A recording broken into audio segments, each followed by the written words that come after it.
Buenos días. Gracias por seguir esta convocatoria de prensa de la Junta de Extremadura.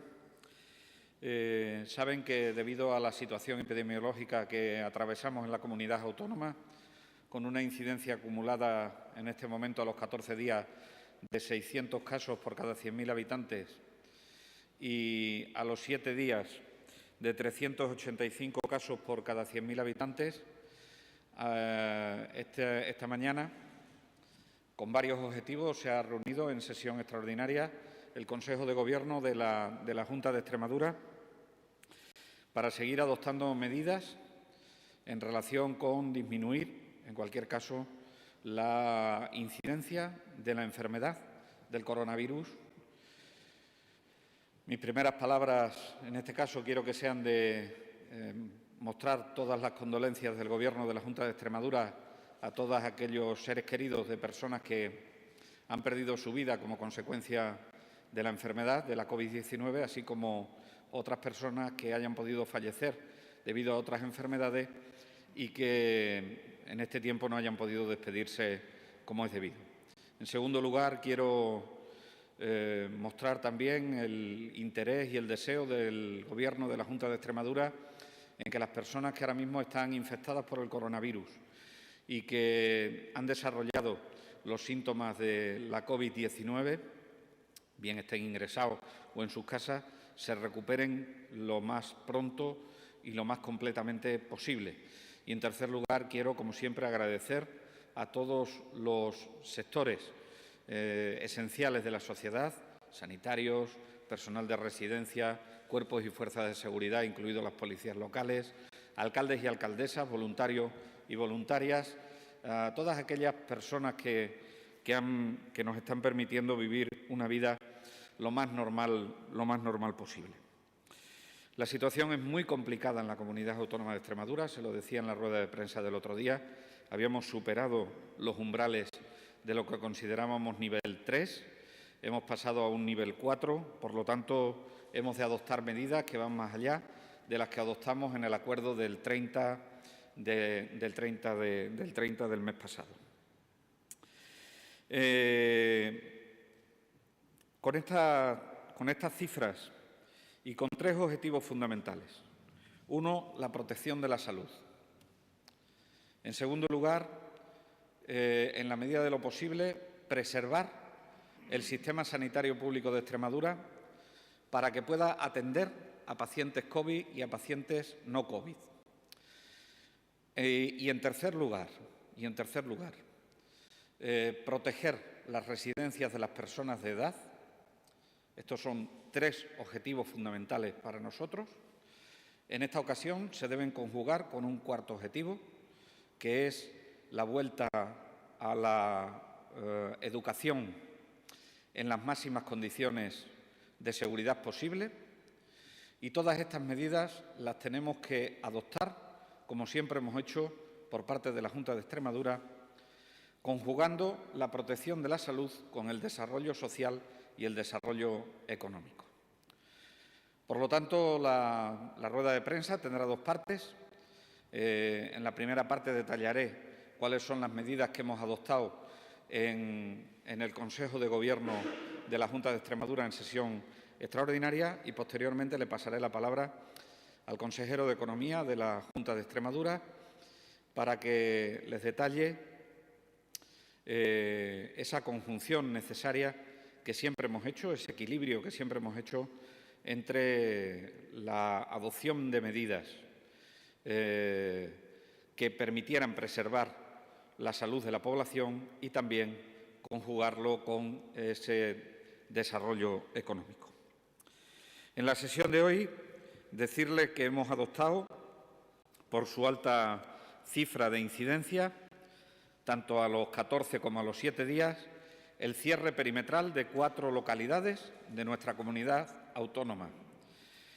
Se produce el cierre perimetral de la localidad de Zarza-la-Mayor, con una población de 1.228 habitantes y una incidencia acumulada de 1.628 casos por cada 100.000 habitantes a los 14 días. De la localidad de Cabezuela del Valle, con una población de 2.194 y una incidencia acumulada a los 14 días de 1.002,73 casos por 100.000 habitantes. De Torreorgaz, con una población de 1.676 habitantes y una incidencia acumulada de 2.923,63 casos por cada 100.000 habitantes. Y de Pueblo Nuevo del Guadiana, con una población de 2.021 habitantes y con una incidencia acumulada a los 14 días de 2.127,66 casos por 100.000 habitantes a los 14 días. Saben que las cifras son altas y la mayoría de los contagios se están produciendo en este momento en el ámbito de las ciudades de más de 5.000 habitantes. Por lo tanto, les anuncio que otras de las decisiones de importancia del Consejo de Gobierno en su sesión de hoy, en su sesión extraordinaria, es que aquellas localidades que tengan más de 5.000 habitantes y que tengan una incidencia acumulada a los 14 días, que hoy son unas que les detallaré ahora, a las que pueden irse incorporando progresivamente a medida que vayan llegando a la incidencia acumulada de 500 casos por cada 100.000 habitantes a los 14 días, adoptaremos las siguientes medidas que les doy traslado y que entrarán en vigor, se publicarán en el Diario Oficial de Extremadura de mañana para entrar en vigor a las 12 de la noche, con una vigencia de 7 días revisables. En los municipios que les he relatado se adopta la medida de cierre o suspensión temporal de los siguientes establecimientos y actividades. Se cierran los establecimientos de hostelería y restauración. Estos establecimientos de hostelería y restauración podrán prestar servicio de entrega a domicilio para que las personas puedan ir, los clientes puedan ir a recoger la comida a esos establecimientos hasta las 10 de la noche.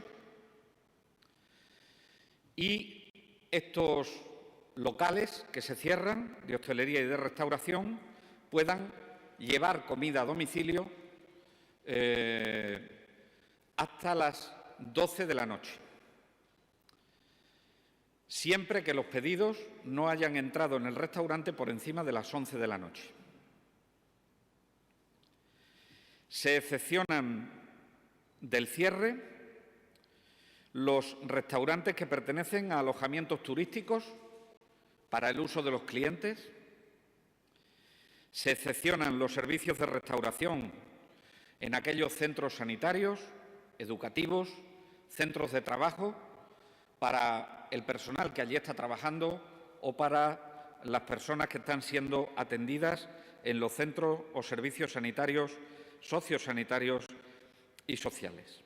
Tampoco se cierran los servicios de comedor de carácter social o benéfico y tampoco se cierran los servicios de restauración que se encuentran en los establecimientos de suministro de combustibles o centros de carga o descarga o los expendedores de comida preparada.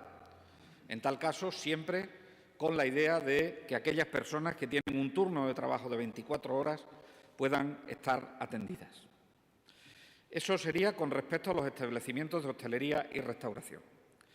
Se cierran también los establecimientos comerciales minoristas situados tanto dentro como fuera de los centros y parques comerciales, a excepción de los siguientes establecimientos que podrán permanecer abiertos: establecimientos de alimentación, de bebidas, de productos y bienes de primera necesidad y de productos higiénicos. Establecimientos que tienen una actividad como farmacia y parafarmacia, como prensa, librería, papelería, combustible, estancos, equipos tecnológicos y de telecomunicaciones, alimentos para animales de compañía, productos sanitarios y fitosanitarios, floristería y ferreterías. Tampoco se cierran los establecimientos que lo que hagan sean prestar servicio en lugar de vender cosas, como, por ejemplo, podrían ser servicios de peluquería o como podrían ser talleres de reparación de vehículos, pongo por caso. Y también los mercados, se cierran también los mercados en la vía pública, al aire libre, o mercados de abasto, siempre que vendan otros productos que no estén contemplados en los bienes de primera necesidad que les he relatado en el apartado anterior. Cerramos los establecimientos y locales de juegos y apuestas y cerramos también los espectáculos públicos y otras actividades de ocio, entre los que se encuentran los espectáculos taurinos, circenses, parques de ocio y atracciones, centros de ocio y las actividades de ocio y tiempo libre de la población infantil y juvenil. Con esto, ¿qué conseguimos? Conseguimos, si me permiten la expresión, aunque sé que es poco científica, enfriar las cifras de incidencia acumulada que en este momento tenemos, a través de una reducción drástica de la movilidad. Es una medida contundente, es una medida muy importante y es una medida corta en el tiempo. Corta en el tiempo, revisable pero corta en el tiempo, lo cual permite que en estos momentos podamos atacar de forma importante y anteponernos a la situación a la que nos está llevando el virus. En el acuerdo del 30 de diciembre se había generado una duda en relación con la comida a domicilio. Se lo voy a aclarar porque se aclara también en el texto de este acuerdo que hemos adoptado hoy. En los establecimientos de hostelería y restauración, esto es para toda la comunidad autónoma, saben que el toque de queda, es decir, el horario de reducción de la movilidad nocturna está a las 10 de la noche, pues permitiremos que la hostelería y la restauración pueda prestar el servicio de entrega a domicilio hasta las 24 horas. Con eso eliminamos la traba inicial que tenían. Y para terminar, quiero referirme también a las decisiones que hemos adoptado con respecto al ámbito educativo, siempre que la consejera de Educación y Empleo, el próximo jueves, día 7, lo pueda explicar con mayor detalle, pero ya les anuncio que mantendremos la máxima presencialidad en el alumnado de educación infantil y primaria, que se incorporará a su centro educativo de forma presencial, como estaba previsto el día 11 de enero. Y también les anuncio que el alumnado de educación secundaria, bachillerato, formación profesional, enseñanza de adultos y régimen especial comenzarán en el escenario 3 el próximo 11 de enero, es decir, comenzarán en modalidad a distancia durante una semana, del 11 al 17 de enero. ¿Por qué hemos adoptado esta medida? Pues miren ustedes, porque los niños pequeños hay evidencias sobradas de que son poco contagiadores. Y los docentes van a contar con todo el material de protección necesario. Y iniciamos la educación en edades superiores de modo online, porque ahí es, como les decía en una de mis últimas intervenciones, ahí es donde se están produciendo la mayoría de los contagios en el momento actual. Es decir, a partir de los 15 años es donde tenemos el grueso del número de infectados. Esto es todo lo que le tenía que decir por mi parte y le voy a pasar la palabra a Rafael España, consejero de Economía, que en un intento de conjugar la protección de la salud con el desarrollo social y económico de esta tierra, como siempre ha tenido el Gobierno de la Junta de Extremadura, les detallará las medidas compensatorias, en cualquier caso, de estas actividades que se van a ver afectadas. Rafael. Gracias, vicepresidente. Bien, como todos sabemos, y buscando esa complicidad o esa suplementariedad entre las medidas de salud, contención y la viabilidad económica del tejido productivo en nuestra comunidad, hemos decidido llevar a cabo, poner encima de la mesa para poder paliar todas las perturbaciones de la actividad económica, las limitaciones que se han impuesto y, por tanto, el cese de actividad y reducción de aforos. Ponemos desde la Junta de Extremadura en juego y con cargo a los fondos del REACT-EU 40 millones de euros para poder paliar los efectos que causan estas medidas limitativas en sectores y empresas o autónomos que se vean o se hayan visto afectadas por las medidas de limitación o restricción que anteriormente han sido anunciadas por el vicepresidente. Un decreto que aprobaremos en los próximos días, decreto que estará vinculado tanto a la reducción de facturación como a uno de los capítulos que entendemos capital en estos momentos y que no es otro que el mantenimiento del empleo. Y, como decía, insisto, para cubrir a todos los sectores o empresas afectadas por las limitaciones. Podrán ser beneficiarias de estas ayudas empresas o autónomos que desarrollen en su actividad en la región, así como que tengan su domicilio fiscal en ella, no existiendo limitación en cuanto a volumen ni asalariados directos. Insisto, estamos trabajando en esta medida que aprobaremos en próximos o sucesivos días. Esta ayuda, evidentemente, tendrá como objeto compensar los gastos fijos operativos durante el periodo de la crisis sanitaria, así como los relativos a las limitaciones anunciadas. La ayuda saldrá en régimen de concesión directa y vía decreto ley, por tanto, sin convocatoria extraordinaria.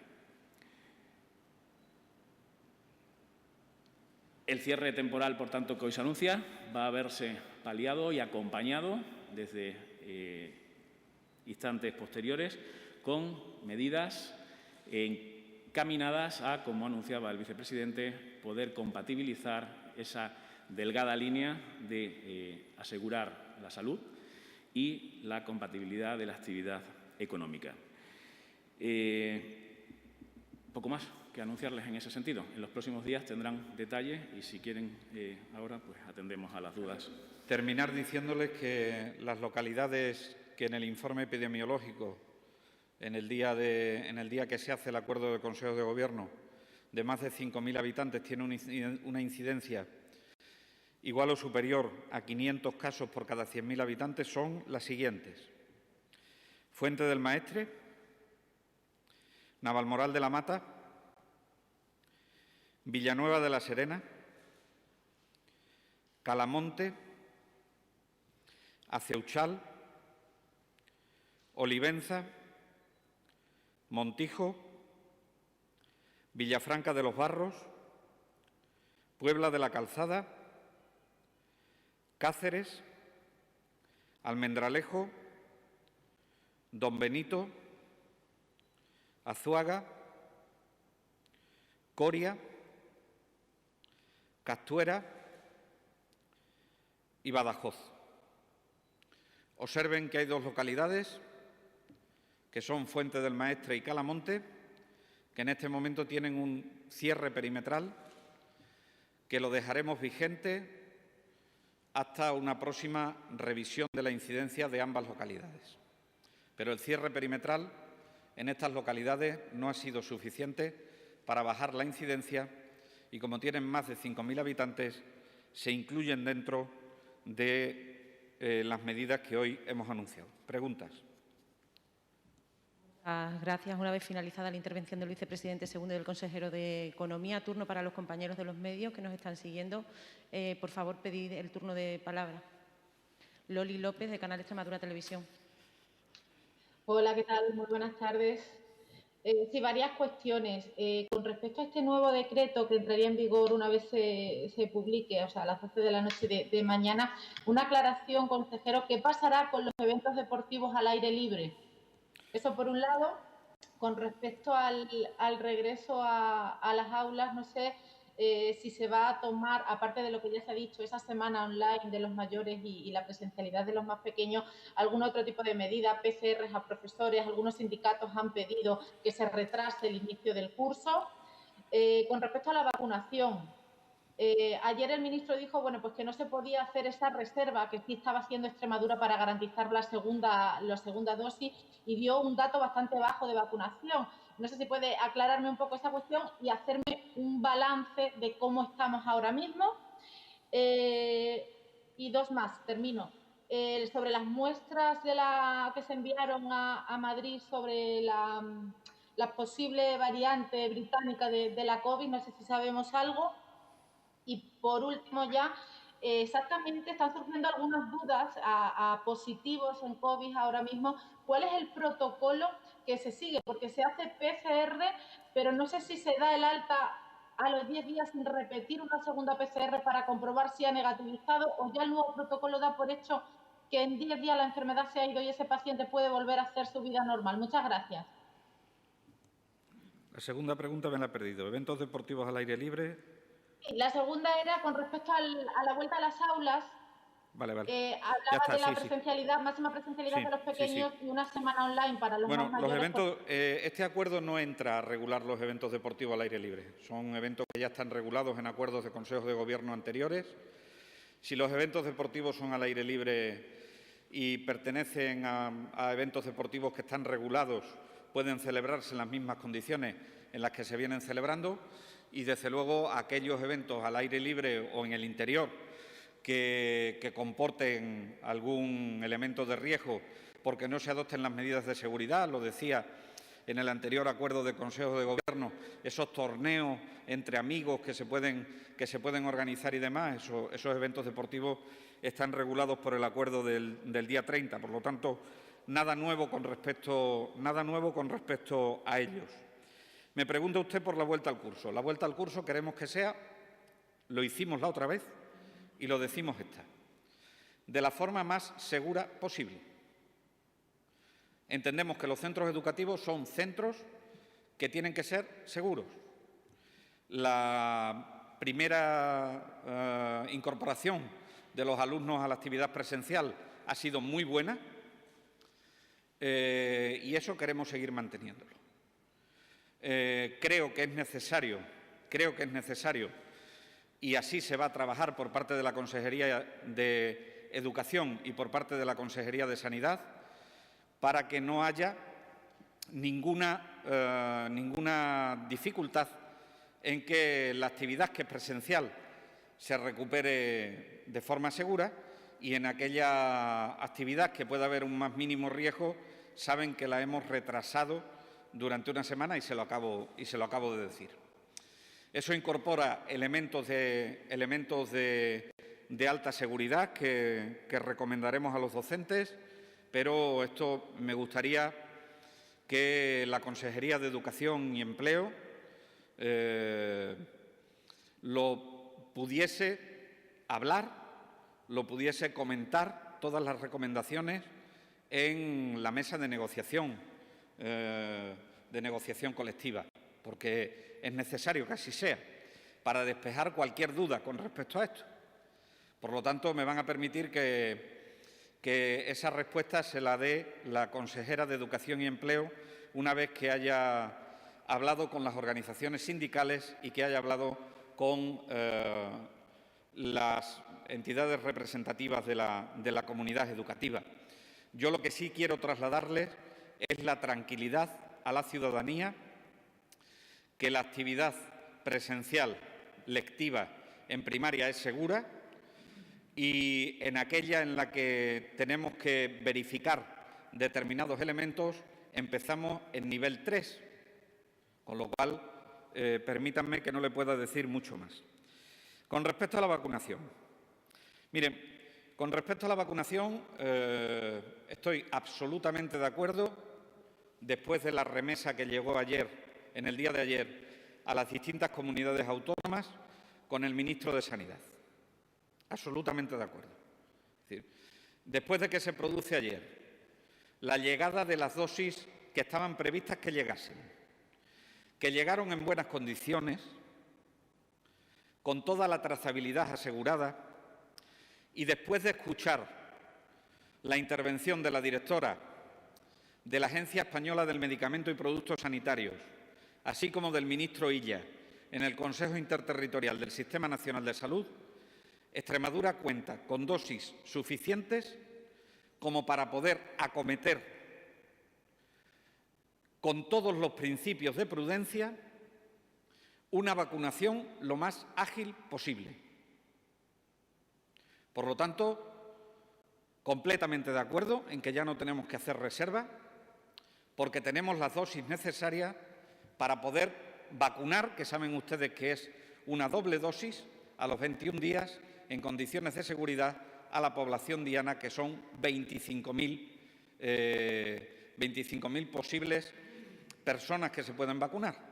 Ahí habrá unas personas que no quieran, otras que no puedan porque estén infectados y tengan que esperar, etcétera. En cualquier caso, lo que quiero que quede claro es que siempre ha inspirado el principio de prudencia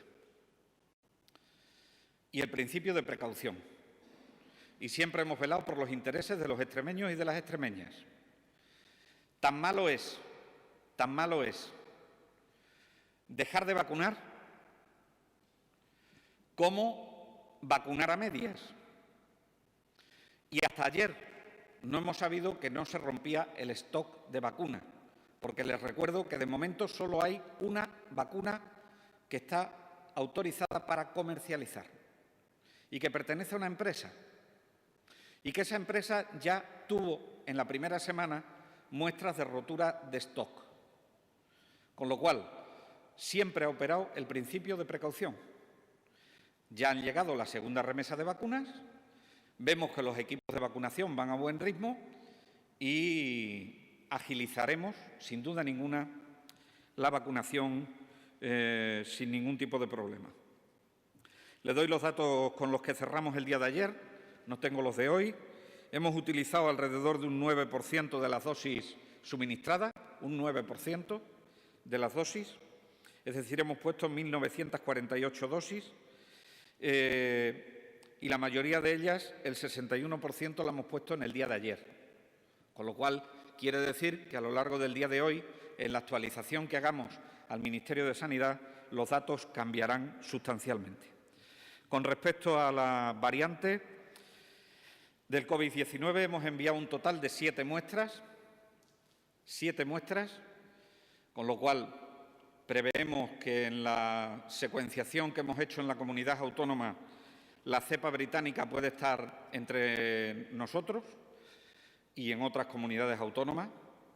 Y estamos a la espera de lo que diga Majadahonda. Tenga usted en cuenta que Majadahonda, el Centro Nacional de Microbiología, no funciona los fines de semana y el primer día operativo fue el día de ayer, que fue cuando se envió la muestra, con lo cual no tenemos la confirmación.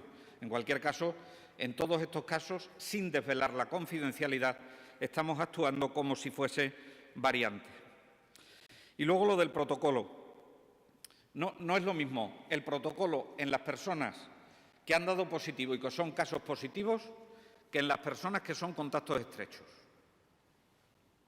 Los contactos estrechos se hacen una prueba a los 7 días. Y punto. A partir de los 7 días, si no tienen ningún síntoma, a partir de los 10 días, lo que dice la literatura científica y en lo que se ha basado el protocolo que establece el Sistema Nacional de Salud es que pueden ser altas porque la posibilidad de contagiar es extremadamente baja. Distinto es aquella persona que es un caso positivo. Y distinto es aquella persona que, siendo positivo, ha tenido síntomas. Que entonces el seguimiento es otro, el protocolo es otro y hay que esperar a la negativización o, en su caso, a la aparición de signos de defensa de larga duración como es la IgG. Sí, una aclaración con respecto a esta última. Pero sí que es verdad que se han estado dando casos que se ha dado de alta sin negativizar. Ahora mismo se están registrando positivos, se les con PCR positiva y a los 10 días, sin repetirle esa segunda PCR, se les está dando el alta epidemiológica. Si son contactos estrechos, sí. positivos. Si son contactos estrechos positivos y sin síntomas, a los 10 días, lo que dice el protocolo es que las posibilidades de contagiarse son extremadamente bajas. Por lo tanto, está permitido darle el alta. Entonces, no se les repite una PCR hasta que negativicen, simplemente... No es necesario. Otra cosa es que sea el caso índice y haya dado la primera PCR positiva, insisto, y tenga síntomas el caso índice. En el caso de los contactos estrechos, no. Vale. Porque la mayoría de esas personas, además, es que si se le hace una PCR, el número de ciclos que lleva la PCR es muchísimo más alto para poder amplificar la carga viral que tiene, y la carga viral es insignificante a los 10 días. Eso es lo que dice la literatura científica. Perdone que le insiste, pero es por aclarar un poco porque la ciudadanía tiene un poco de caos en este sentido. Si yo soy un caso índice positivo y a los 10 días dejo de tener síntomas, yo recibo el alta epidemiológica sin necesidad de hacerme una PCR donde se vea que sea negativo o una serología para ver si he desarrollado anticuerpos. Si usted es un caso índice positivo, le tienen que seguir en su centro sanitario. Y tiene que seguir las recomendaciones que le diga su centro sanitario. Si usted es un contacto estrecho al que se le ha hecho una PCR a los 7 días, sea esta positiva o sea esta negativa, a los 10 días puede ser alta. Vale. Una pregunta más. Me pueden dar el alta si consideran que no tengo ya carga viral para contagiar, aunque no tenga PCR negativa. Si es un contacto estrecho, sí le pueden dar alta. ¿Pregunta? Pues muchísimas gracias. Muchas gracias a todos y a todas.